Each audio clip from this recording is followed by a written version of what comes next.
அதை சூப்பர் ஆக்கினதுக்கு காரணம் யாருன்னா வனிந்து ஹசரங்கா வெர்சஸ் அப்ரார். இவனுங்க 2 பேர் தான். அப்ரார் வந்துட்டு வனிந்து ஹசரங்கா விக்கெட் எடுத்துட்டு ஹசரங்கா மாதிரியே செலிப்ரேட் பண்ணுவான். ஹசரங்கா செலிப்ரேட் பண்றது Neymar celebration. Football player Neymar பண்ற செலிப்ரேஷன் தான் ஹசரங்கா பண்ணுவான். ஹசரங்கா வந்து தனியா தனக்கு யூனிக்கான ஒரு செலிப்ரேஷன் வச்சுக்கிட்டான்.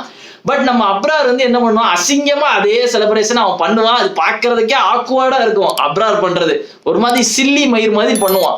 ஆனா அங்க ஹசரங்கா பாகிஸ்தான் விக்கெட் எடுத்துட்டு பண்ணுவான் பாருங்க, அப்ரார் மாதிரியே பண்ணுவான். இப்படி அப்ரார் வந்து விக்கெட் எடுத்து இப்படி தலை இப்படி காம்பான்.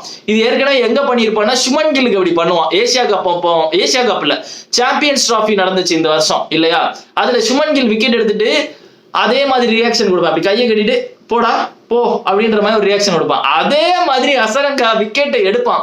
விக்கெட்டை எடுத்துட்டு அப்படியே அப்ராரை பார்த்துட்டு அதை பண்ணுவான். பார்க்கறதுக்கே அது செமையா இருந்துச்சு.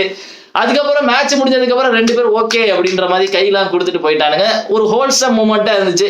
நிறைய பேர் உடனே அதை என்ன தெரியுமா சொல்லிட்டானுங்க, India and Pakistan should learn from this அப்படின்றானுங்க. இந்தியாவுக்கும் பாகிஸ்தானுக்கு நடந்தது சாதாரண விஷயமாடா,